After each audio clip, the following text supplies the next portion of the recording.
اهلا وسهلا بيكم في افكار ووصفات مع روني.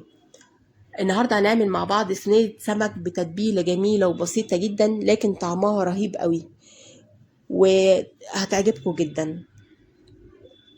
طبعا شكلها باين عليها ان شكلها جميل، والطعم هيبقى احلى واحلى كمان. تعالوا نشوف مع بعض المكونات.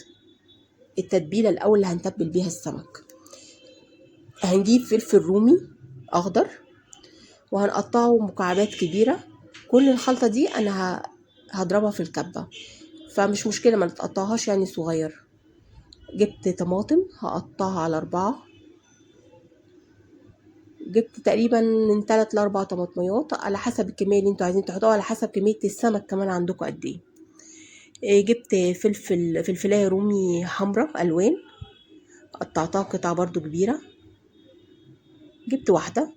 وفلفل رومي اخضر يعني في حدود برضو من 4 ل5 حبات على حسب ما انتوا عايزين الكمية قد ايه. جبت الكبة وابتديت احط شوية شوية من الخضار ده عشان هو كتير، احط شوية شوية واضربه وارجع احط شوية تاني، هرجع احط حبة تاني واضربهم لحد ما اخلص الكمية كلها. بعد ما خلصتهم هجيب شبت وكزبرة واحطهم في الكبة برضو يتفرموا مع الخلطة. مش قادرة اقول لكم ريحة الخلطة طالعة رهيبة ازاي، جميلة جدا. هجيب توم انا فرماه واحطه برضو اضربه تاني في الكبة كده معاهم. وبعد كده بفضي الخلطة والتتبيلة الجميلة دي في طبق. هعصر، انا جايبة 7 ليمونات، عايزين تزودوا ليمون ماشي، عايزين تقللوا ده براحتكم على حسب ذوقكم. 7 ليمونات كمية كويسة، وهتدي للسمك طعم جميل جدا، وهتبقى تتبيلة حلوة قوي. طبعا انتوا ممكن تستخدموا عايزين تزودوا مثلا خضار تاني، تنقصوا حاجة تزودوا حاجة، برضو دي على حسب انتوا بتحبوا ايه. حطيت ملح وكمون وكزبرة ناشفة. وهجيب السمك، انا جايبة سمك بوري، ممكن تستخدموا سمك ماكريل، ممكن تستخدموا سمك بولتي، النوع اللي بتحبوه. غسلته كويس جدا ونضفته كويس جدا وفتحته بالطريقة اللي انتوا شايفينها دي. هبتدي احط من الخلطة دي على السمك واتبله كويس جدا من كل ناحية بالشكل ده. هفردها كويس قوي الخلطة، وكمان هحط من بره على السمكية نفسها خلطة من الناحيتين عشان كلها تتبل من التتبيلة دي ويبقى طعمها جميل جدا. هخلص برضو الكمية كلها وهتبل الكمية كلها بنفس الطريقة بالخلطة الجميلة دي، وهنشوف بعد كده هنرجع هنعمل ايه تاني. بس مش قادرة اقول لكم الطعم والريحة هيبقى خطير قد ايه، والتتبيلة وانا بتبل بيها السمك ريحته رهيبة رهيبة بجد. إيه، هتعجبكم جدا. ودلوقتي هنقطع الخضار اللي هنفرشه تحت السمك في الصينية. انا جبت طماطم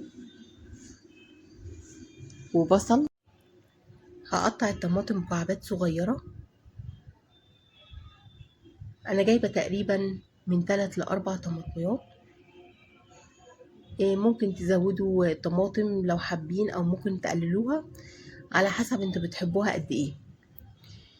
هخلص كل كمية الطماطم واقطعها مكعبات صغيرة. وهجيب دلوقتي البصل هقطعه شرايح رفيعة.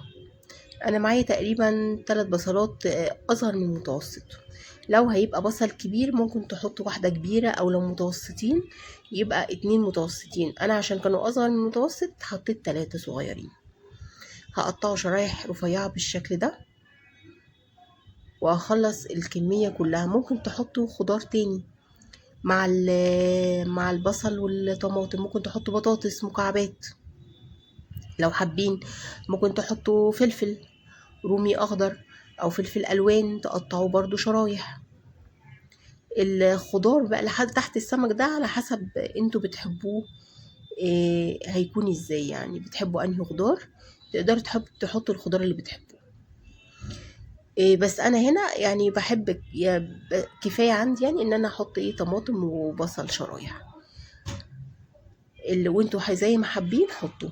مفيش اي مشاكل، بالعكس هياخد طعم وهيبقى طعمه مع السمك مع التتبيله اللي هتتحط هيبقى تحفه جدا، وهيبقى طعمه حلو قوي. الخضار ده هيتاكل كده مع السمك، يبقى جميل جدا. وممكن برضو تقطعوا، تجيبوا فصوص توم وتقطعوها شرايح رفيعه وتخلطوها مع الطماطم ومع البصل، برضو هيدي طعم حلو. ليها افكار كتيره على حسب ما انتوا بتحبوه. تحطوا اللي انتوا عاوزينه من الخضار، مفيش اي مشكله. بس انا كده خلصت تقطيع الخضار اللي هحطه في الصينيه، البصل والطماطم. وهجيب دلوقتي الصينيه اللي هحط فيها الخضار ده، وهحط عليه بعد كده السمك.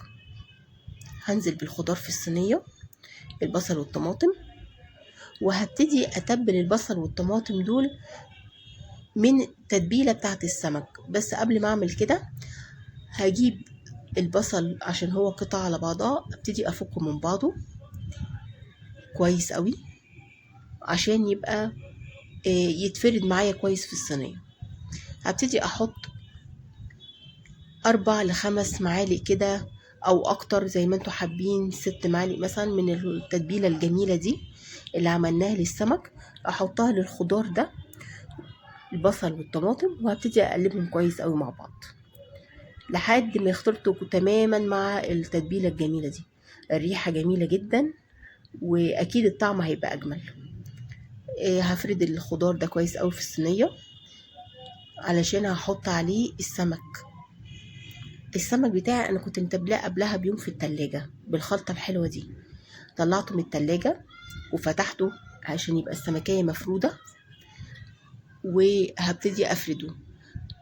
طبعا انتوا حابين سمك غير، انا مستخدمه سمك بوري.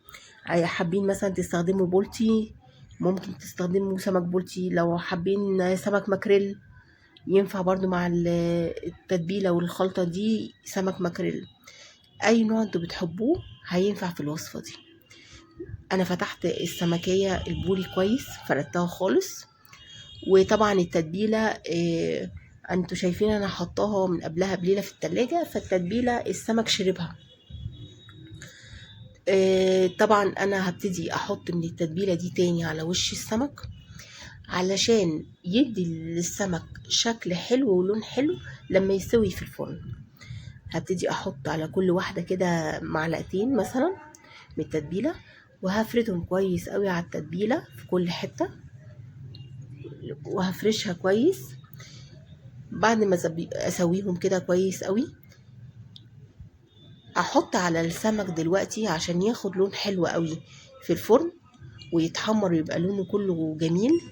هحط زيت، كام نقطة زيت، وهدخله الفرن.